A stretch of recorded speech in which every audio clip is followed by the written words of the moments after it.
गौरैया और घमंडी हाथी। एक जंगल में बड़े से पेड़ पर एक गौरैया अपने पति के साथ रहती थी। उसका पति बाहर जाकर खाने पीने का इंतजाम करता और वह घोंसले में रहकर अपने अंडों की रखवाली करती। गौरैया अपने घोंसले में अंडों से चूजों के निकलने का बेसब्री से इंतजार कर रही थी। एक दिन की बात है, वो अपने अंडों को से रही थी और उसका पति भी रोज की तरह खाने के इंतजाम के लिए बाहर गया हुआ था। उसी जंगल में एक गुस्सैल हाथी भी रहती थी। वो हाथी वहां आ धमकी और आसपास के पेड़ों पौधों को रौंदते हुए तोड़फोड़ करने लगी। उसी तोड़फोड़ के दौरान वह उस पेड़ तक भी पहुंच गया जहां गौरैया रहती थी।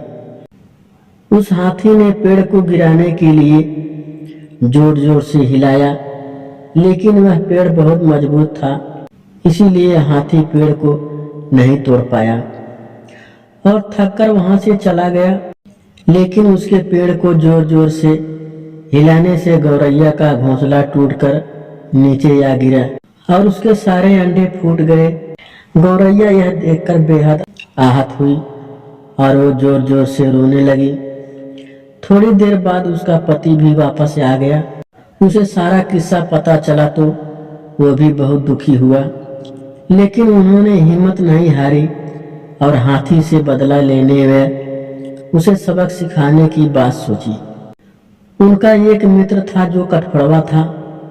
वे उसके पास पहुंचे और उसे सारी बात बताई।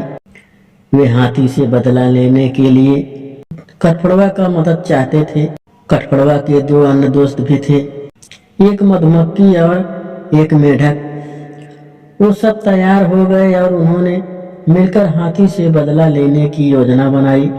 तय योजना के तहत सबसे पहले मधुमक्खी ने अपना काम शुरू किया। उसने हाथी के कान में गुनगुनाना शुरू किया। हाथी को उसका संगीत भा गया।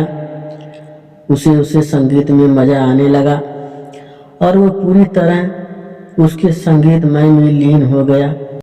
इसी बीच कठफोड़वा ने अपना काम शुरू कर दिया। उसने हाथी की दोनों टांगों पर वार किया। हाथी दर्द से कराहने लगा। उसके बाद मेढक अपनी पलटन के साथ एक दलदल के पास गया और सब मिलकर टर्राने लगे। मेढकों का टर्राना सुनकर हाथी को लगा कि पास में है कोई तालाब है। वह उस आवाज की दिशा में गया और दलदल में फंस गया। इस तरह हाथी ने धीरे धीरे दलदल में फंसता चला गया। सीख, एकता में बहुत ताकत है। यदि कमजोर से कमजोर लोग भी एकजुट होकर काम करें तो बड़े से बड़े कार्य को अंजाम दे सकते हैं और ताकतवर शत्रु को भी पराजित कर सकते हैं। दूसरी ओर यह भी सीख मिलती है कि अपने कर्मों का फल भोगना ही पड़ता है। हाथी को अपनी ताकत पर घमंड था और उसका गुस्सा उसकी कमजोरी बन गया, जिसका परिणाम उसको भोगना ही पड़ा।